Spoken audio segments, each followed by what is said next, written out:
नमस्कार दोस्तों, मैं हूं बेनाम। आज मैं आपके लिए एक ऐसी कहानी लेकर आया हूं जो उत्तराखंड के एक साक्षी की सच्ची घटना पर आधारित है। यह घटना किसी आम भूत प्रेत की नहीं, बल्कि एक रक्त पिशाचनी से जुड़ी है। लेकिन कहानी शुरू करने से पहले एक जरूरी बात। यह कहानी बेहद खौफनाक है। इसमें कुछ ऐसे डरावने और असहनीय तत्व शामिल हैं जो हर किसी के बस की बात नहीं। तो अगर आप में हिम्मत है तभी इस कहानी को अंत तक सुनिए, वरना पीछे हट जाना ही बेहतर होगा। और अगर आपने अभी तक हमारे चैनल की मेंबरशिप ज्वाइन नहीं की है तो जरूर जुड़िए, क्योंकि हम मेंबर्स के लिए कुछ एक्सक्लूसिव और खौफनाक कहानियां लेकर आते हैं। तो अब कानों में ईयरफोन लगाइए, लाइट बंद कीजिए और तैयार हो जाइए एक ऐसी कहानी के लिए जहां डर आपकी रगों में उतर जाएगा। चलिए शुरू करते हैं। रक्त पिशाचनी की कहानी। रात का गहरा सन्नाटा, केवल हवा की सरसराहट और दूर कहीं जंगल से आती जंगली जानवरों की भयानक आवाजें। एक सुनसान पहाड़ी रास्ता जहां एक पुरानी जीप धीमी गति से चल रही थी। उस जीप के अंदर एक युवा पत्रकार रोहन बैठा था, जिसकी आंखों में डर नहीं बल्कि एक अजीब सी जिज्ञासा थी। वह एक ऐसी कहानी की तलाश में था जिसके बारे में गांव के लोग केवल कहानियां सुनाते थे, जिसका नाम था तांत्रिक भैरवनाथ। वह एक ऐसा तांत्रिक था जो इंसानी दुनिया से दूर घने जंगलों के भीतर अपनी एक काली दुनिया में रहता था। गांव वालों ने उसे कई बार चेतावनी दी थी, उस रास्ते पर मत जाना, वहां से कोई लौटकर नहीं आता। लेकिन रोहन को यही बात उसकी तरफ खींच रही थी। रोहन ने गांव के आखिरी छोर को पीछे छोड़ दिया था। अब उसके सामने सिर्फ घने पेड़ों का एक काला समुद्र था। उसकी जीप की हेडलाइट्स की रोशनी में पेड़ किसी प्रेत की तरह हिलते हुए लग रहे थे। अचानक जीप का इंजन ठिठक गया और सारी रोशनी बुझ गई। रोहन ने घबराकर गाड़ी स्टार्ट करने की कोशिश की, लेकिन वह बेकार थी। उसकी धड़कनें तेज हो गईं। चारों तरफ फैला गहरा अंधेरा उसे निगलने के लिए तैयार था। इसी बीच उसे दूर कहीं से एक अजीब सी मधुर और भयानक आवाज सुनाई दी, जैसे कोई दर्द से कराह रहा हो और साथ ही गा भी रहा हो। वह आवाज उसे अपनी ओर खींच रही थी। जीप को वहीं छोड़कर रोहन ने टॉर्च निकाली और उस आवाज की दिशा में कदम बढ़ाए। जंगल और भी घना होता जा रहा था। पेड़ों की जड़ें किसी सांप की तरह जमीन पर फैली हुई थीं और हर कदम पर सूखी पत्तियां चरचरा रही थीं। कुछ दूर चलने के बाद वह एक पुरानी जर्जर हो चुकी हवेली के सामने पहुंचा। यह कोई साधारण हवेली नहीं थी, बल्कि किसी तांत्रिक के साधना का स्थल लग रही थी। हवेली के बाहर खोपड़ियों से बनी मालाएं लटक रही थीं और हवा में अगरबत्ती की नहीं बल्कि सड़ी हुई चीजों की बदबू आ रही थी। अंधेरे के बावजूद उसे हवेली की खिड़कियों से एक धीमी लाल रोशनी टिमटिमाती हुई दिखी।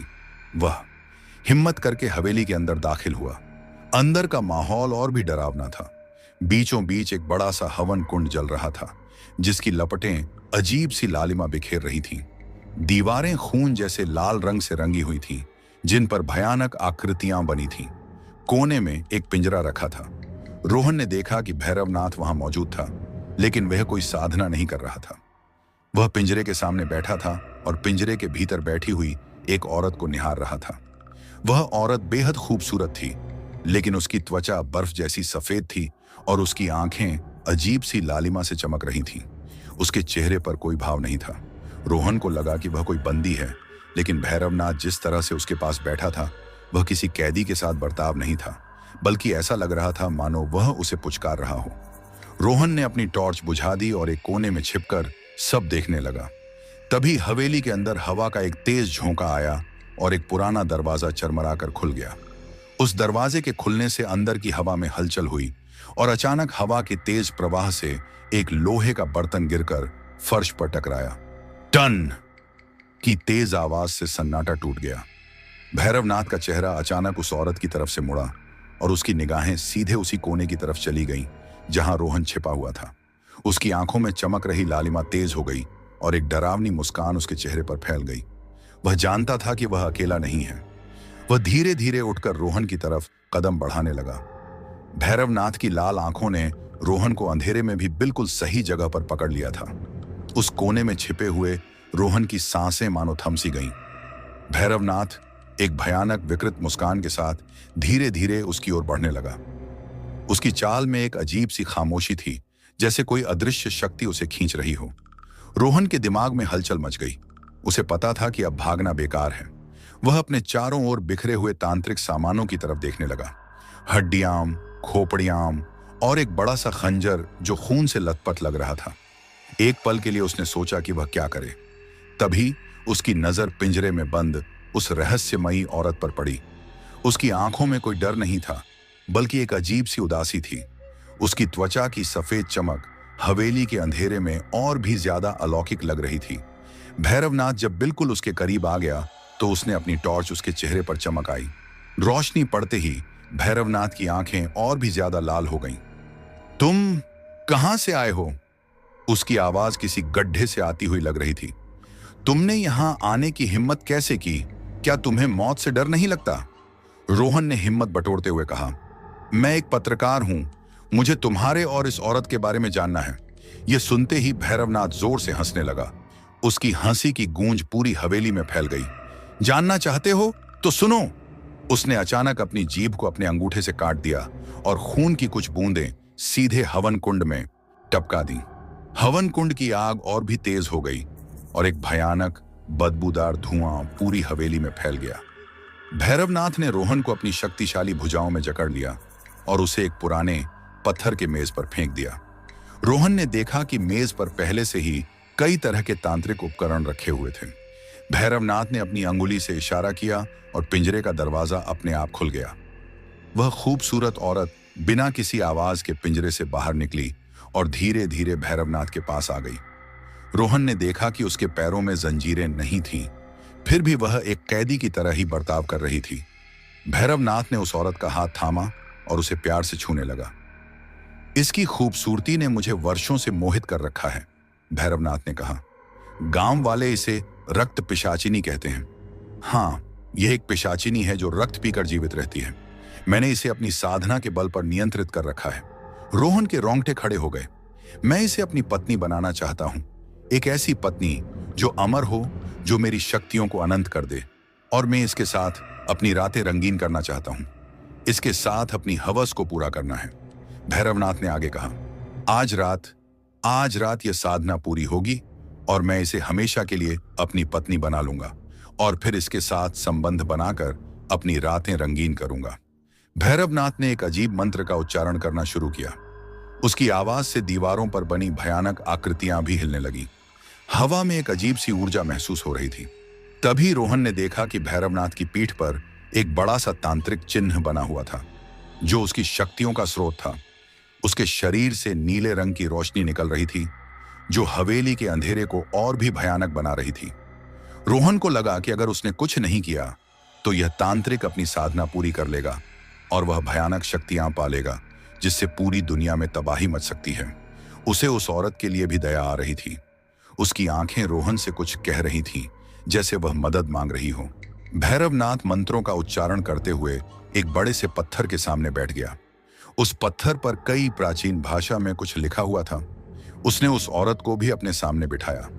रोहन ने देखा कि भैरवनाथ ने अपनी जेब से एक पुराना चमड़े का थैला निकाला। थैले के अंदर इंसानी खोपड़ियां थीं, जिन पर कई अजीब से निशान बने हुए थे। उसने एक खोपड़ी को अपनी हथेली पर रखा और उस पर कुछ मंत्र पढ़े। खोपड़ी से एक अजीब सी नीली रोशनी निकली और वह रोशनी सीधे उस औरत के माथे पर चली गई। रोहन समझ गया कि यह भैरवनाथ की शक्तियों का जादू था। वह किसी तरह से इन शक्तियों को उस औरत के शरीर में डाल रहा था। रोहन ने हिम्मत करके अपने हाथों को आजाद करने की कोशिश की, लेकिन मेज पर बंधी हुई रस्सियां बहुत मजबूत थीं। उसने अपनी कलाई को रगड़ना शुरू किया। रस्सियां उसकी त्वचा को छील रही थीं, लेकिन उसे दर्द महसूस नहीं हो रहा था। उसे बस किसी तरह से उस औरत को बचाना था। तभी उसकी नजर पास पड़े हुए एक नुकीले पत्थर पर पड़ी। वह पत्थर धीरे धीरे अपनी कलाई को रस्सियों से काटने लगा। भैरवनाथ का पूरा ध्यान अपनी साधना पर था। वह पूरी तरह से उस मंत्रों की दुनिया में खो गया था। वह लगातार मंत्र पढ़ रहा था और हवा में गूंजती हुई आवाजें और भी तेज होती जा रही थीं। रोहन ने देखा कि भैरवनाथ के शरीर से खून बह रहा था और वह खून सीधे हवन कुंड में जा रहा था, जिससे कुंड की आग और भी ज्यादा भयावह हो रही थी। रोहन ने आखिरकार अपने हाथ आजाद कर ली। उसने अपने शरीर को मेज से उतारा और धीरे धीरे बिना किसी आवाज के हवन कुंड के पास पहुंचा। उसने देखा कि हवन कुंड के पास एक बड़ा सा कटोरा रखा हुआ था जिसमें एक लाल रंग का तरल पदार्थ था। उसे लगा कि वह कोई रक्त था। भैरवनाथ की शक्तियों का जादू बहुत तेज हो चुका था। उस औरत का शरीर कांपने लगा था। उसकी आंखों में लालिमा और भी तेज हो गई थी और उसकी त्वचा पर नीली लकीरें चमकने लगी थीं। रोहन को पता था कि यह उसका आखिरी मौका था। उसने देखा कि भैरवनाथ का ध्यान पूरी तरह से उस औरत पर था और वह अपने मंत्रों में डूबा हुआ था। रोहन ने हिम्मत करके अपने हाथ में वह कटोरा उठा लिया। जैसे ही उसने कटोरा उठाया, एक जोरदार बिजली की आवाज हुई। भैरवनाथ का ध्यान भंग हो गया और वह रोहन की तरफ गुस्से से देखने लगा। तूने मेरे साधना को भंग करने की कोशिश की? भैरवनाथ की आंखें पूरी तरह से लाल हो गई थीं। वह अपनी शक्तियों का इस्तेमाल करके रोहन पर हमला करने ही वाला था कि तभी रोहन ने उस कटोरे को सीधे हवन कुंड में फेंक दिया। कटोरे के अंदर का लाल तरल पदार्थ हवन कुंड में गिरते ही एक जोरदार विस्फोट हुआ। हवन कुंड की आग एक बड़ी सी लपट में बदल गई और वह लपटें सीधे भैरवनाथ के शरीर से टकरा गईं। भैरवनाथ बुरी तरह से जल गया और वह दर्द से चिल्लाते हुए जमीन पर गिर गया। उसके शरीर से नीली रोशनी निकलना बंद हो गई। उस औरत को भी झटका लगा। रोहन ने सोचा कि वह बच गया, लेकिन तभी उस औरत का चेहरा बदल गया। उसकी आंखों की लालिमा और भी तेज हो गई। उसके चेहरे पर भयानक गुस्सा आ गया। उसकी त्वचा पर चमकने वाली नीली लकीरें और भी तेज हो गईं। वह उठकर रोहन के सामने खड़ी हो गई और उसकी तरफ देखने लगी। उसकी आंखें किसी शिकारी की तरह थीं जो अपने शिकार को देख रहा हो। रोहन ने देखा कि भैरवनाथ जमीन पर पड़ा हुआ था और वह कमजोर हो गया था। उस औरत ने रोहन की तरफ देखा और उसकी आंखों में एक अजीब सी रहस्यमयी मुस्कान थी। तुमने मुझे आजाद कर दिया, लेकिन अब तुम मेरे हो और तुम मेरे साथ संभोग कर सकते हो। मुझे जगाया तो भैरवनाथ ने था, लेकिन मेरी हवस की प्यास को तुम पूरा करोगे रोहन। उसकी आवाज किसी झरने की तरह थी, लेकिन उसमें एक अजीब सी कड़वाहट थी। रोहन को लगा कि उसने एक शैतान को आजाद कर दिया है। उसकी आंखों में चमकती हुई लालिमा तेज हो गई और वह रोहन के सामने आ गई। जैसे ही उस रहस्यमयी पिशाचिनी ने रोहन की तरफ कदम बढ़ाया, हवेली की हर एक दीवार, हर एक कोने से एक अजीब सी भयावह गंध उठने लगी। बल्कि ऐसा लग रहा था मानो वर्षों से दबी हुई आत्माओं का दर्द हवा में घुल गया हो। रोहन ने पीछे हटने की कोशिश की, लेकिन उसके पैर जमीन से चिपक गए थे। वह पूरी तरह से डर से लकवाग्रस्त हो चुका था। उसकी आंखों के सामने हवन कुंड की लपटें धीमी हो गईं और उनकी जगह एक ठंडी नीली रोशनी ने ले ली। उस रोशनी में पिशाचिनी का रूप और भी ज्यादा डरावना लगने लगा। उसकी बर्फ जैसी सफेद त्वचा पर नीली लकीरें किसी बिजली की तरह चमक रही थीं। उसकी लाल आंखें अब केवल खून की प्यास नहीं दिखा रही थीं, बल्कि उनमें सदियों का गुस्सा, नफरत और बदला लेने की आग भी जल रही थी। रोहन को लगा कि उसने केवल भैरवनाथ की साधना को ही भंग नहीं किया, बल्कि उसने एक ऐसे शैतान को आजाद कर दिया है जिसकी भूख कभी मिट नहीं सकती। पिशाचिनी के होंठों पर एक भयानक मुस्कान थी। वह मुस्कान इतनी डरावनी थी कि रोहन की रूह तक कांप गई। उसकी आवाज, जो कुछ पल पहले एक मधुर झरने की तरह लग रही थी, अब किसी ठंडे पत्थर पर घिसती हुई धातु की तरह कठोर थी। तुमने मुझे आजाद नहीं किया, तुमने केवल मेरे शिकारी के जाल को तोड़ दिया है। अब मैं तुम पर हमला कर सकती हूं और मेरी भूख तो तुम पर और भी ज्यादा बढ़ गई है, लेकिन तुम मेरे साथ संभोग करके मेरी हवस की भूख मिटा सकते हो। जैसे ही रोहन ने संभोग किया और उसने अपने एक हाथ को धीरे धीरे रोहन के चेहरे की तरफ बढ़ाने लगी, उसका ठंडा हाथ रोहन की त्वचा के करीब आया और रोहन ने महसूस किया कि उसकी त्वचा कांप रही थी। उसका शरीर एक अजीब सी असहनीय पीड़ा से गुजर रहा था, लेकिन फिर भी उसने संभोग को पूरा किया। रोहन ने दर्द से अपनी आंखें बंद कर लीं, लेकिन जैसे ही उसने अपनी आंखें खोली, वह किसी और जगह पर था। हवेली का अंधेरा गायब हो गया था और वह खुद को एक बहुत ही खूबसूरत फूलों से भरे बगीचे में खड़ा पाया। हवा में गुलाब की खुशबू थी और चारों तरफ रंग बिरंगे फूल खिले हुए थे। सूरज की रोशनी पेड़ों की डालियों से छनकर नीचे आ रही थी। रोहन को लगा कि वह सपना देख रहा है। तभी उसे एक लड़की की हंसी की आवाज सुनाई दी। उसने देखा कि एक खूबसूरत लड़की, जिसकी आंखें काली और चमकदार थीं, फूलों के बीच घूम रही थी। वह लड़की ठीक वैसी ही थी जैसी पिंजरे में बंद पिशाचिनी दिखती थी। बस उसकी आंखों में लालिमा नहीं, बल्कि मासूमियत और खुशी थी। रोहन को लगा कि यह कोई भ्रम था, लेकिन वह लड़की बहुत ही ज्यादा असली लग रही थी। अचानक बगीचे के पीछे से एक भयानक चीख की आवाज आई। पूरी दुनिया कांप गई। सूरज की रोशनी अंधेरे में बदल गई और फूलों के बगीचे की जगह एक भयानक श्मशान घाट आ गया। रंग बिरंगे फूल राख बन गए और हवा में फूलों की खुशबू की जगह बदबू आ गई। रोहन ने देखा कि उस लड़की के शरीर से खून बह रहा था और उसका चेहरा दर्द से कांप रहा था।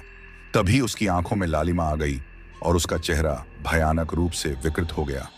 यह क्या है? रोहन ने चिल्लाकर पूछा। यह मेरा अतीत है, मेरा सच, जिसे तुम जैसे लोगों ने मुझसे छीना है। उस पिशाचिनी की आवाज रोहन के कानों में गूंजी। रोहन ने देखा कि वह लड़की एक पिशाचिनी में बदल गई और उसकी आंखों से खून के आंसू बह रहे थे। रोहन की दुनिया फिर से घूम गई और वह खुद को वापस उसी भयानक हवेली में पाया, लेकिन इस बार वह अकेला था। उस भयानक पिशाचिनी ने रोहन के दिमाग में एक तस्वीर डाली थी। वह तस्वीर एक भयानक याद थी जो रोहन के दिमाग में गूंज रही थी। तुमने मुझे आजाद तो कर दिया, लेकिन अब तुम मेरे हो। उसकी आवाज एक बार फिर से रोहन के कानों में गूंजी। तभी उसने देखा कि जमीन पर भैरवनाथ पड़ा हुआ था। उसका शरीर जल चुका था और वह दर्द से कराह रहा था। भैरवनाथ ने रोहन की तरफ देखा। उसकी आंखों में भयानक दर्द था। रोहन, भागो, भाग जाओ। इसने मुझे सालों से कैद कर रखा था। यह कोई साधारण पिशाचिनी नहीं है, यह रक्त पिशाचिनी कल्याणी है। इसने मेरे गुरु और मेरे परिवार को मार दिया था। भागो, नहीं तो। वह अपनी बात पूरी भी नहीं कर पाया कि तभी एक अदृश्य शक्ति ने उसे हवा में उठा लिया और उसे हवेली की छत से टकरा दिया। एक भयानक आवाज हुई और भैरवनाथ का शरीर जमीन पर गिर गया। रोहन को लगा कि भैरवनाथ अब जिंदा नहीं रहा। उस पिशाचिनी की हंसी हवा में गूंज रही थी और वह रोहन की तरफ बढ़ रही थी। भैरवनाथ, वह तो केवल एक तांत्रिक था जो मुझे कैद करके अपनी शक्ति बढ़ाना चाहता था, लेकिन तुम तो मेरे रक्त की प्यास को शांत कर सकते हो। उसने अपने लंबे नुकीले नाखूनों को रोहन के चेहरे की तरफ बढ़ाया और रोहन ने महसूस किया कि उसकी गर्दन पर एक बहुत ही नुकीली चीज रखी गई है। उसकी गर्दन से खून की बूंद टपकने लगी और वह बूंद सीधे जमीन पर गिर गई। पिशाचिनी ने अपनी जीभ से अपने नुकीले नाखून को चाटा और एक अजीब सी मुस्कान उसके चेहरे पर फैल गई। वाह, तुम्हारा रक्त कितना स्वादिष्ट है, कितना शुद्ध है। वह रोहन की तरफ और भी ज्यादा करीब आ गई। उसकी आंखों की लालिमा अब और भी तेज हो गई थी। रोहन को लगा कि अब उसका अंत निश्चित है। वह अपनी आंखें बंद कर चुका था और अपने मन में भगवान का नाम ले रहा था। तभी उसे अपनी गर्दन पर एक अजीब सी ठंडक महसूस हुई और उस पिशाचिनी की हंसी बंद हो गई। उसने अपनी आंखें खोली और देखा कि पिशाचिनी रोहन से कुछ दूरी पर खड़ी थी। उसके चेहरे पर भयानक गुस्सा और एक अजीब सी हैरानी थी। वह रोहन के शरीर को देख रही थी जैसे उसने कोई बहुत ही अजीब चीज देख ली हो।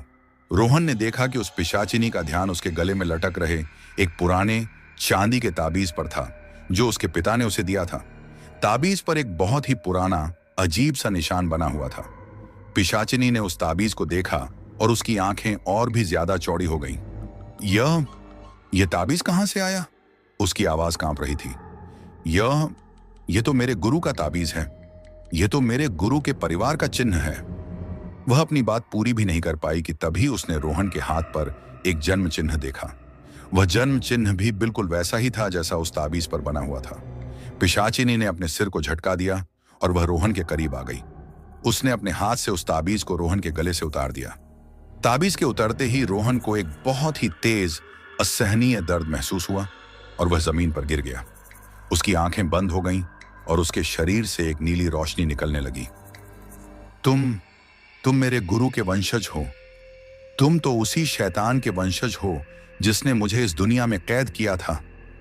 उसकी आवाज एक भयानक गरज की तरह थी। तुमने मेरे गुरु के रक्त को अपने शरीर में रखा है। मैं तुम्हें नहीं मार सकती, लेकिन मैं तुम्हें यहां से जाने भी नहीं दूंगी।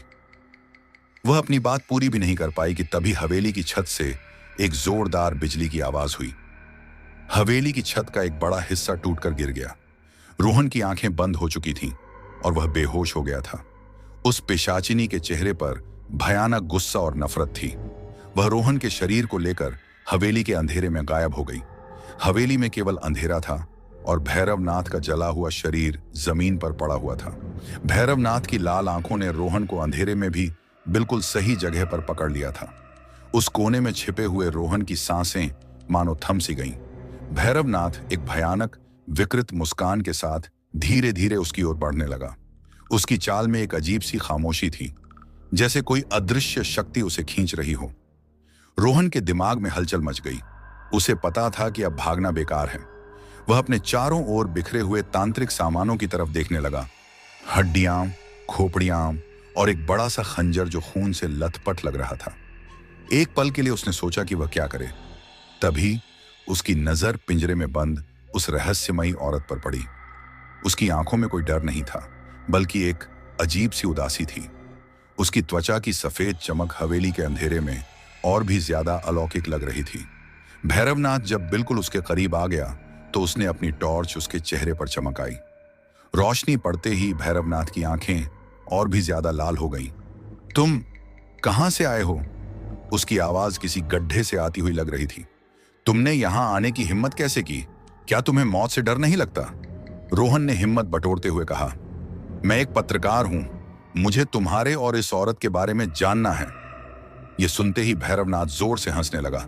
उसकी हंसी की गूंज पूरी हवेली में फैल गई। जानना चाहते हो तो सुनो। उसने अचानक अपनी जीभ को अपने अंगूठे से काट दिया और खून की कुछ बूंदें सीधे हवन कुंड में टपका दी। हवन कुंड की आग और भी तेज हो गई और एक भयानक बदबूदार धुआं पूरी हवेली में फैल गया। भैरवनाथ ने रोहन को अपनी शक्तिशाली भुजाओं में जकड़ लिया और उसे एक पुराने पत्थर के मेज पर फेंक दिया। रोहन ने देखा कि मेज पर पहले से ही कई तरह के तांत्रिक उपकरण रखे हुए थे। भैरवनाथ ने अपनी अंगुली से इशारा किया और पिंजरे का दरवाजा अपने आप खुल गया। वह खूबसूरत औरत बिना किसी आवाज के पिंजरे से बाहर निकली और धीरे धीरे भैरवनाथ के पास आ गई। रोहन ने देखा कि उसके पैरों में जंजीरें नहीं थीं, फिर भी वह एक कैदी की तरह ही बर्ताव कर रही थी। भैरवनाथ ने उस औरत का हाथ थामा और उसे प्यार से छूने लगा। इसकी खूबसूरती ने मुझे वर्षों से मोहित कर रखा है, भैरवनाथ ने कहा। गांव वाले इसे रक्त पिशाचिनी कहते हैं। हाँ, यह एक पिशाचिनी है जो रक्त पीकर जीवित रहती है। मैंने इसे अपनी साधना के बल पर नियंत्रित कर रखा है। रोहन के रोंगटे खड़े हो गए। मैं इसे अपनी पत्नी बनाना चाहता हूं, एक ऐसी पत्नी जो अमर हो, जो मेरी शक्तियों को अनंत कर दे। भैरवनाथ ने आगे कहा, आज रात यह साधना पूरी होगी और मैं इसे हमेशा के लिए अपनी पत्नी बना लूंगा। भैरवनाथ ने एक अजीब मंत्र का उच्चारण करना शुरू किया। उसकी आवाज से दीवारों पर बनी भयानक आकृतियां भी हिलने लगीं। हवा में एक अजीब सी ऊर्जा महसूस हो रही थी। तभी रोहन ने देखा कि भैरवनाथ की पीठ पर एक बड़ा सा तांत्रिक चिन्ह बना हुआ था, जो उसकी शक्तियों का स्रोत था। उसके शरीर से नीले रंग की रोशनी निकल रही थी, जो हवेली के अंधेरे को और भी भयानक बना रही थी। रोहन को लगा कि अगर उसने कुछ नहीं किया तो यह तांत्रिक अपनी साधना पूरी कर लेगा और वह भयानक शक्तियां पालेगा, जिससे पूरी दुनिया में तबाही मच सकती है। उसे उस औरत के लिए भी दया आ रही थी। उसकी आंखें रोहन से कुछ कह रही थीं, जैसे वह मदद मांग रही हो। भैरवनाथ मंत्रों का उच्चारण करते हुए एक बड़े से पत्थर के सामने बैठ गया। उस पत्थर पर कई प्राचीन भाषा में कुछ लिखा हुआ था। उसने उस औरत को भी अपने सामने बिठाया। रोहन ने देखा कि भैरवनाथ ने अपनी जेब से एक पुराना चमड़े का थैला निकाला। थैले के अंदर इंसानी खोपड़ियां थीं, जिन पर कई अजीब से निशान बने हुए थे। उसने एक खोपड़ी को अपनी हथेली पर रखा और उस पर कुछ मंत्र पढ़े। खोपड़ी से एक अजीब सी नीली रोशनी निकली और वह रोशनी सीधे उस औरत के माथे पर चली गई। रोहन समझ गया कि यह भैरवनाथ की शक्तियों का जादू था। वह किसी तरह से इन शक्तियों को उस औरत के शरीर में डाल रहा था। रोहन ने हिम्मत करके अपने हाथों को आजाद करने की कोशिश की, लेकिन मेज पर बंधी हुई रस्सियां बहुत मजबूत थीं। उसने अपनी कलाई को रगड़ना शुरू किया। रस्सियां उसकी त्वचा को छील रही थीं, लेकिन उसे दर्द महसूस नहीं हो रहा था। उसे बस किसी तरह से उस औरत को बचाना था। तभी उसकी नजर पास पड़े हुए एक नुकीले पत्थर पर पड़ी। वह पत्थर धीरे धीरे अपनी कलाई को रस्सियों से काटने लगा। भैरवनाथ का पूरा ध्यान अपनी साधना पर था। वह पूरी तरह से उस मंत्रों की दुनिया में खो गया था। वह लगातार मंत्र पढ़ रहा था और हवा में गूंजती हुई आवाजें और भी तेज होती जा रही थीं। रोहन ने देखा कि भैरवनाथ के शरीर से खून बह रहा था। और वह खून सीधे हवन कुंड में जा रहा था, जिससे कुंड की आग और भी ज्यादा भयावह हो रही थी। रोहन ने आखिरकार अपने हाथ आजाद कर लिए। उसने अपने शरीर को मेज से उतारा और धीरे धीरे बिना किसी आवाज के हवन कुंड के पास पहुंचा। उसने देखा कि हवन कुंड के पास एक बड़ा सा कटोरा रखा हुआ था, जिसमें एक लाल रंग का तरल पदार्थ था। उसे लगा कि वह कोई रक्त था। भैरवनाथ की शक्तियों का जादू बहुत तेज हो चुका था। उस औरत का शरीर कांपने लगा था। उसकी आंखों में लालिमा और भी तेज हो गई थी और उसकी त्वचा पर नीली लकीरें चमकने लगी थी। रोहन को पता था कि यह उसका आखिरी मौका था। उसने देखा कि भैरवनाथ का ध्यान पूरी तरह से उस औरत पर था और वह अपने मंत्रों में डूबा हुआ था। रोहन ने हिम्मत करके अपने हाथ में वह कटोरा उठा लिया। जैसे ही उसने कटोरा उठाया, एक जोरदार बिजली की आवाज हुई। भैरवनाथ का ध्यान भंग हो गया और वह रोहन की तरफ गुस्से से देखने लगा। तूने मेरे साधना को भंग करने की कोशिश की। भैरवनाथ की आंखें पूरी तरह से लाल हो गई थीं। वह अपनी शक्तियों का इस्तेमाल करके रोहन पर हमला करने ही वाला था कि तभी रोहन ने उस कटोरे को सीधे हवन कुंड में फेंक दिया।